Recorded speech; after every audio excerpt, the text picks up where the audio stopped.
Olá, bem-vindos ao Obras Comentadas e retomando aqui a leitura e os comentários sobre a obra História da Psicologia Moderna de Schultz e Schultz. Estava falando sobre o Zeitgeist, como ele influencia no modo de interpretar os dados e que novas teorias não conseguem penetrar em correntes teóricas dominantes. Eles são dificultadas ou até impossibilitadas. Então, vou continuar aqui, no parágrafo do livro. O Zeitgeist, no âmbito de uma ciência, pode ter um efeito inibidor sobre os métodos de investigação, as formulações teóricas e a definição do objeto de estudo da disciplina.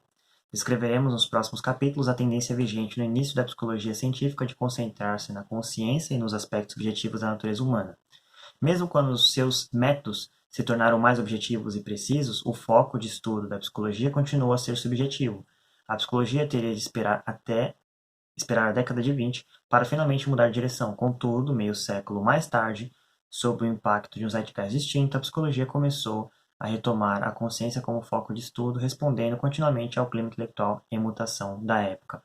Aí ele está dizendo que, mediante ao clima intelectual da época, teve uma mudança, né, no 1920, né, e aí a partir disso que novas teorias foram penetrando.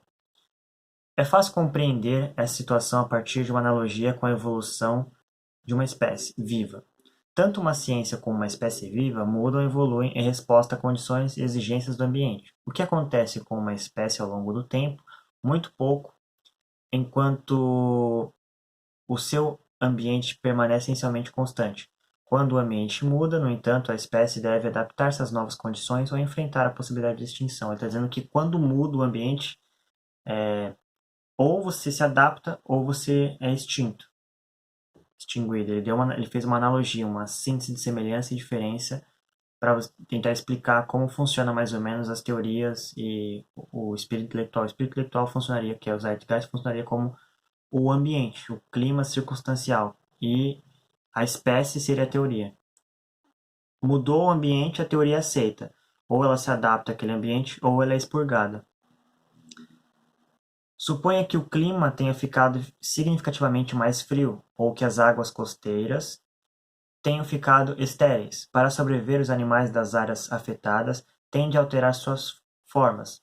Uma espécie sem pelos, por exemplo, precisará desenvolvê-los para enfrentar temperaturas mais frias. Uma espécie de pernas curtas precisará tornar-se uma espécie de pernas longas.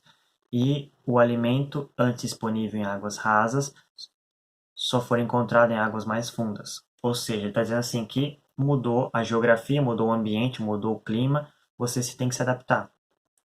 Que é a teoria da evolução, ele fez um paralelo aqui.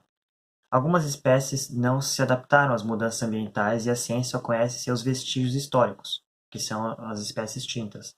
Outras modificaram sua forma de alguma maneira, mantendo, porém, características básicas. Nestes casos, as formas mais novas revelam claramente seu vínculo com as mais antigas. Algumas mudaram algumas coisas.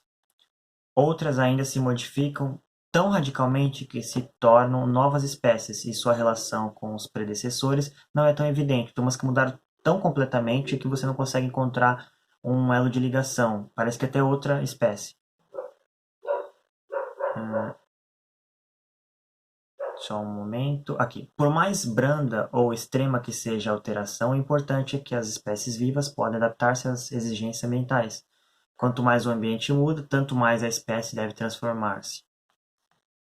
Consideremos o paralelo com a evolução de uma ciência. Esta última também existe no contexto de um ambiente ao qual deve reagir. A ciência tem um ambiente ao qual ela pode reagir. O ambiente de uma ciência, seu Zeitgeist, não é tanto físico quanto intelectual, mas tal como o ambiente físico, o Zeitgeist está sujeito a mudanças. O clima, assim como o clima físico, está sujeito a mudanças e o Zeitgeist também. O clima intelectual que caracteriza uma geração ou século pode ser totalmente diferente na seguinte. Então, muda-se de uma geração para outra, pode mudar completamente. Vou dar uma avançada aqui no texto. Ele está dizendo o seguinte aqui, ó. Quando uma forma de psicologia se encontrava em dois climas intelectuais diferentes, ela se tornava duas espécies de psicologia. Quando a forma alemã iniciou, a psicologia migrou para os Estados Unidos, foi modificada para tornar-se uma psicologia peculiarmente americana. enquanto a psicologia que permaneceu na Alemanha teve uma evolução distinta, ou seja, encontrou-se dois climas distintos, as espécies se adaptaram aos climas referentes. Uma psicologia que migrou da Alemanha para os Estados Unidos ficou com características americanas, né? E a que ficou na Alemanha teve características completamente distintas. Foram diferentes, ficaram diferentes, devido ao clima, ao Zeitgeist.